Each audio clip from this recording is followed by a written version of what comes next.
तो खाने के बाद इससे भी एक अधिक महत्व का आता था पान। ये जो पान होता है ये यहाँ पर है, ये पान है। खाने के बाद पान खाने का रिवाज हमारे भारत देश में सदियों से चलता आ रहा।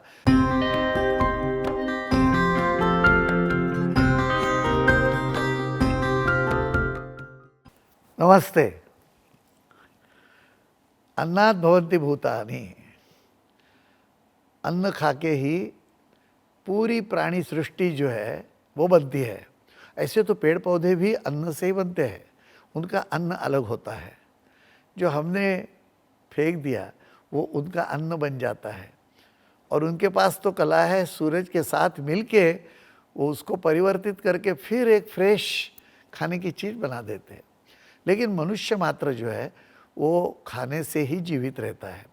इसलिए भारतवर्ष में जो सब इवोल्यूशन हुआ, यहाँ पर जब ऐसे कहते हैं ना कि घरों पर सोने के पत्रे लगते थे, तो ऐसी अवस्था में खान पान के लिए बहुत महत्व दिया गया। ऐसे चंदन के चौरंग हो गए, उसके ऊपर चांदी की थाली होगी, बैठने के लिए ऐसे पीछे लकड़ी का चंदन का आसन बहुत बढ़िया बनेगा, और इस फिर ऐसे सुगंध रखने के लिए फूल रहेंगे अच्छे अच्छे। वहाँ तो तब इत्तर की अगरबत्तियाँ जैसे हम लोग संतुलन में बनाते हैं, इस तरह की अगरबत्तियाँ जलाते थे। सुगंध है, थोड़ा सा शहनाई का हल्का म्यूज़िक, और अच्छे कपड़े पहनकर सर्व करने वाले आते थे, और बहुत सारे व्यंजन होते थे और खाना देते थे। और वो खाना हो गया तो खाने के बाद इससे भी एक अधिक महत्व का आता था पान।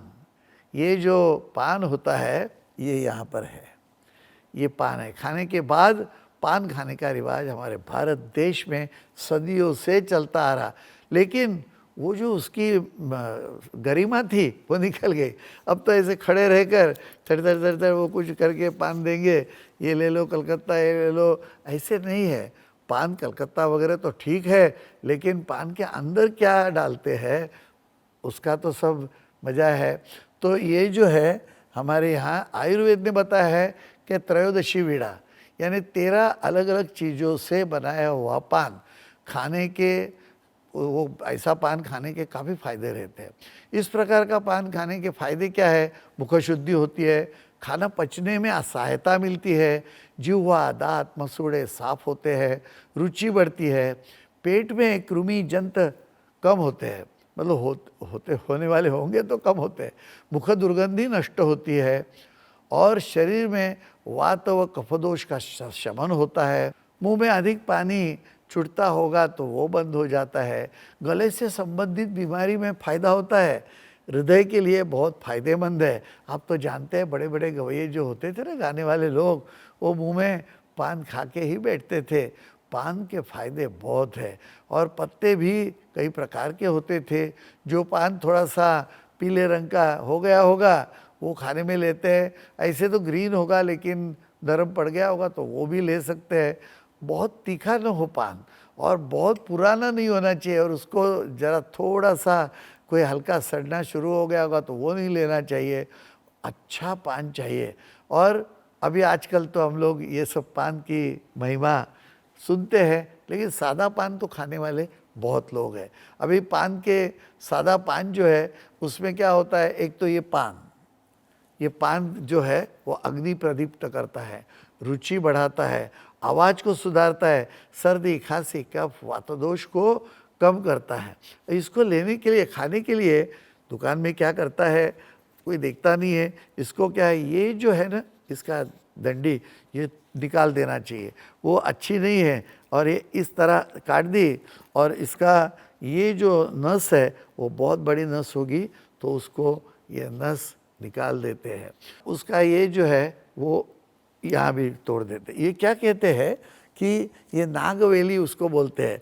तो जब सरपराज थे उन्होंने इसको ऐसे पकड़ के लाए थे, इसलिए ये दोनों जो साइड है ये दोनों इसमें जहर होता है, तो ये नहीं खाते। अभी ये एक हमने घर में जो लगा के रखा है कि घर में पान रोज़ मिले उसके लिए, तो ये बहुत ही अच्छा ऐसे वेली का हमने लगाया हुआ है। उसका ये पान यहाँ पर है, लेकिन ये जो पान है वो बड़ा है। जनरली क्या होता है कि 2 पत्ते का ही पान खाया जाता है। तो ये यहाँ से मैं अभी ये दूसरा पान भी तैयार करता हूँ, और ये एक के ऊपर एक, और पान जो है ऐसे उल्टा रखते हैं। ये जो ग्रीन साइड वो नीचे है, ये थोड़ा सा सफ़ेद है ऊपर है, और उसके ऊपर अभी चूना लगता है। लोग क्या करते हैं, आप पान खाने जाएंगे तो ऐसे चूना पानी कत्था मिला के तैयार रखते हैं, और वो फिर क्या है इसमें सरखा ही लगता जाता है। ऐसा नहीं करते। चूना जो है वो हर एक व्यक्ति के हिसाब से लगाना पड़ता है। किसी को पित्त का भाव ज़्यादा है, वैसे ही जीवा लाल है तो चूना ज़्यादा लग गया तो फोड़ आ जाएंगे, उसको अच्छा नहीं रहता। थोड़ा कम चूना, किसी को ज़्यादा चूना, वो चूना लगाना नहीं, ये चूना।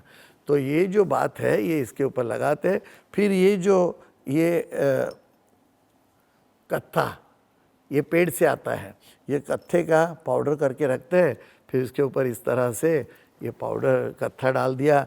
अभी डालते ही ये जो चूना लगाया ना उसका ये रिएक्शन हो के वो लाल बन जाएगा।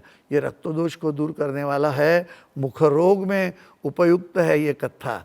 उसके बाद जो है वो सुपारी है, रुचिकारक है, पाचक है, त्रिदोष शामक है।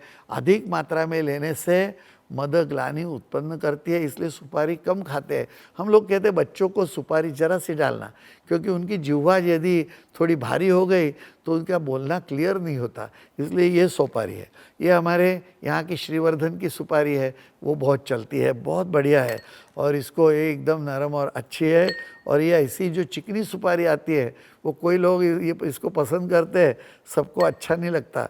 और इसका तैयार चूर्ण रख देते हैं, और ये पान में ऐसे करके ये सुपारी भी बनाई है, और अंदर कुछ वस्तुएं डाल के ऐसी मसाला सुपारी तैयार करके रखते हैं सुपारी, तो वो भी डाल सकते हैं। बाकी दूसरा आगे क्या आएगा इसके अंदर, ये धनिया की दाल, ये भी अंदर डालते हैं।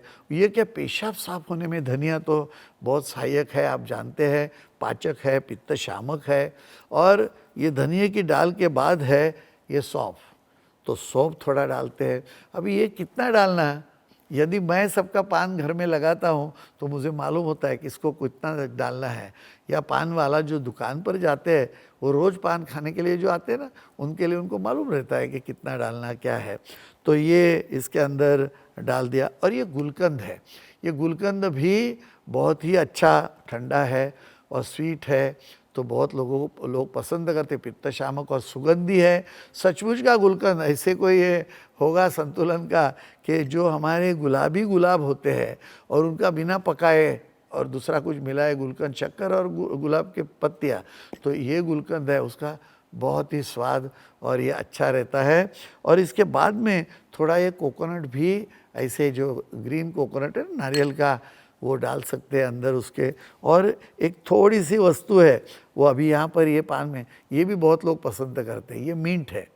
तो ये जो है ये थोड़ा सा करके डालेंगे तो ठंडक लगती है ना, तो आनंद होता है। तो इस तरह से ये पान सादा पान है, इसमें ये 2 चीज़ें भी बहुत पड़ती है और लोग उसको पसंद करते हैं। शादियों में कहीं जाते हैं और ये हमारे घर मेहमान आते हैं, और जो शौकीन है ना, हमारे घर में ऐसे डब्बा रहता है, तो इसके अंदर बैठ के खाने के बाद थोड़ा आराम भी हो जाता है 5 मिनट, और पान भी खा लेते हैं। तो इस तरह से ये पान है वो खा जाते हैं। अब आयुर्वेद ने तो बहुत सारा बताया है पान के बारे में, लेकिन सबको ये जो 13 वस्तु वाला पान है वो खाएंगे ऐसे तो सादा पान ही रोज़ तो खाते ही है, और खाना ही चाहिए। सादा पान एक बार खा लीजिए दिन में, भोजन लंच के बाद तो ज़रूर खाइए। फिर अगली बार आपको बताते हैं कि आयुर्वेद ने जो बताया वो है 13 चीज़ों वाला, उस पान के बारे में अगली बार देखते हैं।